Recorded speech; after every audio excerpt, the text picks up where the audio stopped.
OnePlus 3T থেকে শুরু করে OnePlus 7T Pro McLaren addition পর্যন্ত যারা 4G নেটওয়ার্কের সমস্যা ভুগতেছেন, আপনারা চাইলে কিন্তু আমার মতো সেম কাজটা করতে পারেন।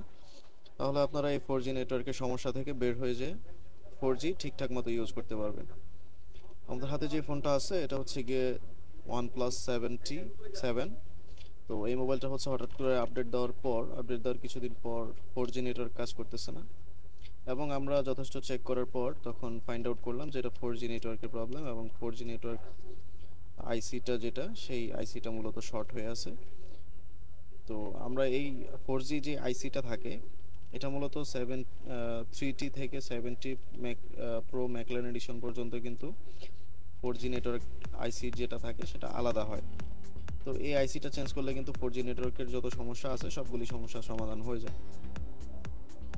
তো আমরা আশা করি আপনি এই ভিডিওটা সম্পূর্ণভাবে দেখবেন, এবং আপনাদের যদি এই ধরনের কারো সমস্যা থেকে থাকে অবশ্যই আপনারা চাইলে সেমভাবে ঠিক করতে পারবেন। এবং আমরা যখন এই ফোনগুলি ঠিক করি আমরা কিন্তু 6 মান্থের একটা ওয়ারেন্টি দিয়ে থাকি, যাতে করে পরবর্তীতে কাস্টমাররা আমাদের কাছ থেকে ফ্রি অফ কস্টে সার্ভিসটা নিতে পারে।